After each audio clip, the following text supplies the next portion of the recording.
The South China Sea, a vital artery for global trade, is one of the world's most strategically important and hotly contested waterways. Every year, trillions of dollars worth of goods pass through these waters, making stability here crucial, not just for the region, but for the entire global economy. Yet, despite its importance, the South China Sea has once again become the stage for maritime drama, where tensions simmer just below the surface and the risk of conflict is ever present. On August 11, 2025, a routine Philippine Coast Guard mission near the disputed Scarborough Shoal took a dangerous and unexpected turn, highlighting the volatility of these contested waters. In a stunning twist, a China Coast Guard ship and a People's Liberation Army Navy warship collided while aggressively pursuing a Philippine vessel that was delivering humanitarian aid to Filipino fishermen in the area. The incident, caught on video and broadcast around the world, has raised serious alarms about safety, professionalism, and the potential for escalation in these already tense waters. Scarborough Shoal, just 140 miles from Luzon, lies well within the Philippines' exclusive economic zone. Yet, despite international rulings, China has maintained control over the shoal since 2012, fueling ongoing disputes and resentment. The collision between two Chinese vessels, one a massive guided missile destroyer, the other a Coast Guard cutter, exposes not only reckless tactics and poor coordination, but also the very real risk that a simple miscalculation could spark a much larger crisis in the region.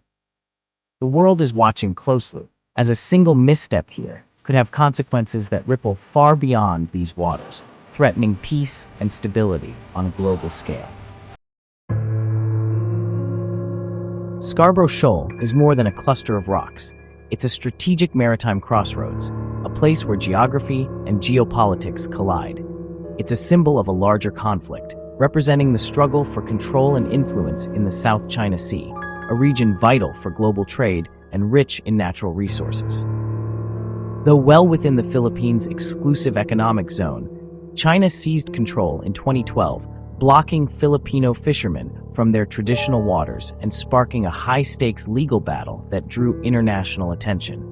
In 2016, an international tribunal ruled in favor of the Philippines, affirming its rights to the shoal. But China rejected the decision outright, dismissing the ruling and instead intensifying its presence in the disputed waters.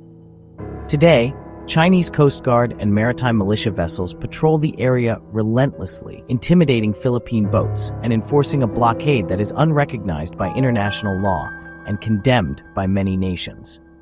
The August 2025 aid mission was a direct assertion of Philippine rights, a bold move to support their fishermen and assert sovereignty, met immediately by China's aggressive response and attempts at intimidation. Every encounter here is fraught with risk, as China's tactics escalate from water cannons to ramming and dangerous maneuvers, raising the stakes and the potential for disaster with each confrontation. The collision was not an accident, but the predictable result of a sustained, hazardous policy, one that keeps the region on edge and the world watching closely. The collision unfolded during a high-speed chase as the Philippine BRP Suluan approached Scarborough Shoal. Chinese vessels, including the Coast Guard cutter CCG-3104 and the planned destroyer Gilan, moved to intercept. Attempting a risky sandwich maneuver, the two Chinese ships failed to coordinate. The destroyer cut sharply across the Coast Guard ship's path, resulting in a violent collision. The Coast Guard vessel's bow was sheared off. The destroyer also sustained damage. Maritime experts called the maneuver reckless and unprofessional, highlighting a breakdown in command and control. The incident is a stark reminder of how easily aggressive tactics can spiral into disaster in these crowded waters. Manila's response was swift, releasing video evidence and condemning China's reckless actions. Commodore J. Terriella of the Philippine Coast Guard called out the dangerous maneuvers that endangered lives at sea. The Philippine government demanded China respect international law and act with restraint. Under President Marcos Jr., the Philippines has adopted a more assertive stance, using transparency to expose Chinese aggression. Recent years have seen escalating violence, including water cannon attacks and even physical assaults on Filipino personnel. The collision validates Philippine warnings about China's hazardous tactics, but also raises fears of a deadly escalation. The Philippines continues to defend its sovereignty, hoping the world takes notice before tragedy strikes. China's official response was denial and deflection, omitting any mention of the collision between its own ships. State media accused the Philippines of illegal intrusion, insisting Chinese actions were justified and lawful. The embarrassing collision was erased from China's narrative, preserving the image of a disciplined force. Analysts see the use of a planned destroyer in a law enforcement action as deliberate escalation, gray zone warfare meant to intimidate. Instead, the incident exposed a gap between China's ambitions and its operational capabilities. The U.S. watched the collision closely, reaffirming its security commitments to the Philippines under the 1951 Mutual Defense Treaty. This historic agreement, forged in the aftermath of World War II, has long served as the backbone of the alliance between the two nations, promising mutual support in times of crisis.